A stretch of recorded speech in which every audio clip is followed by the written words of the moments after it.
اپنے نانا محمد، بابا علی اور بھائی حسن کے مرنے کے بعد حسین اکیلے پڑ گئے۔ دنیا نے بھی نظریں پھیر لی۔ ادھر سیریا کے تخت پر بیٹھا یزید اپنی حکومت کے دائرے کو لگاتار بڑھا رہا تھا۔ اس وقت دنیا کی 2/3 حصوں پر اس کی حکومت تھی۔ حکومت کے ساتھ ساتھ محمد مصطفیٰ کے دین اسلام کا خلیفہ ہونے کا بھی وہ دعویٰ کر رہا تھا۔ اتنی بڑی حکومت کے باوجود اسے مدینے کے 4 بڑے صحابیوں کا خوف ہمیشہ ستاتا تھا، کیونکہ حکومت تو اس کی تھی لیکن دلوں پر حکومت انہی کی تھی۔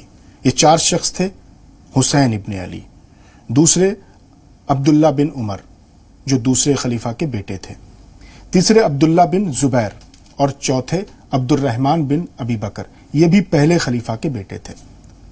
اپنی بیعت کے لیے یزید زیادہ وقت لگانا نہیں چاہتا تھا۔ اس نے فوراً مدینے میں بیٹھے اپنے گورنر کو حکم دیا کہ ان 4 سے زبردستی بیعت لی جائے۔ بیعت مطلب یہ 4 صحابی یزید کو اپنا خلیفہ مان لیں، اپنا امیر مان لیں، اپنا حاکم قبول کر لیں۔ مسئلہ یہ تھا کہ یزید ایک بگڑا ہوا بادشاہ تھا، اس کے چال چلن ٹھیک نہیں تھے۔ ہر وہ چیز اس کے دور میں عام تھی جو ایک مذہب اور سماج میں بری نظر سے دیکھی جاتی تھی۔ یزید کا پیغام جب مدینے پہنچا تو ان 4 صحابیوں میں عبد الرحمن بن ابی بکر کا پہلے ہی انتقال ہو چکا تھا۔ عبداللہ بن عمر کا موقف واضح نہیں ہوا۔ اب بچے 2 صحابی، ایک حسین ابن علی اور دوسرے عبداللہ بن زبیر۔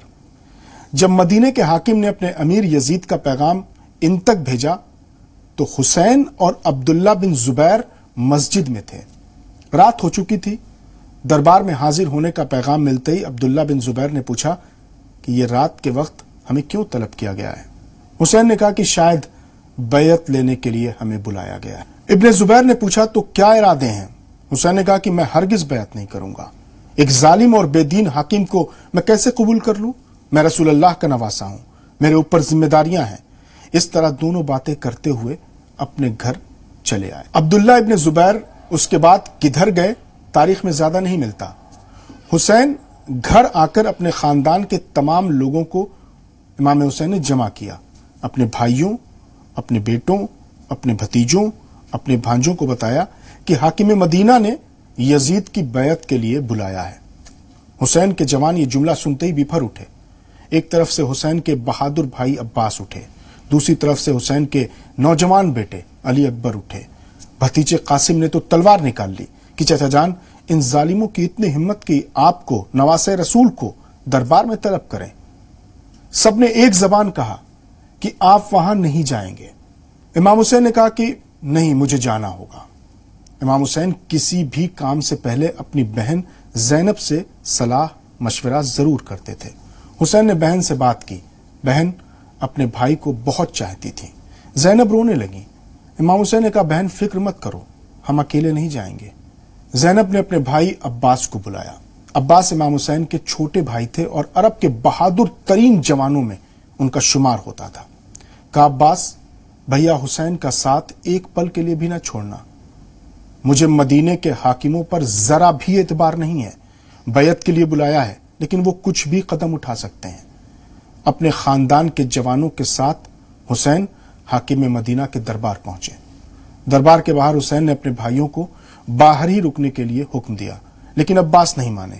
عباس اپنے بھائی حسین کا بہت احترام کرتے تھے اور ان کو احترام میں آقا کہتے تھے۔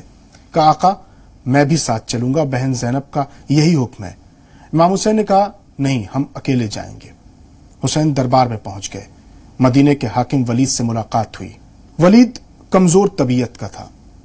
یزید کو ولید پر بھروسہ نہیں تھا، لہٰذا ولید سے پہلے جو مدینے کا گورنر تھا مروان، اسے ولید کے ساتھ تعینات کر دیا گیا تھا کہ اگر ولید جہاں بھی نرم پڑے مروان سختی سے نپٹے۔ ولید نے دبے لہجے میں پوچھا کیا ارادے ہیں؟ امام حسین نے کہا کہ تمہیں میرا جواب معلوم ہے، میں ایک جھوٹے اور گمراہ کن خلیفہ کی بیعت نہیں کر سکتا۔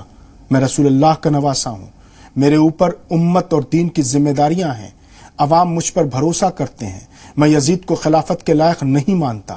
تم خود جانتے ہو یزید کی بدکاریاں کسی سے چھپی نہیں ہیں، میں اپنے نانا کے دین کا خلیفہ ہوں، آخر اسے کیسے قبول کر لوں؟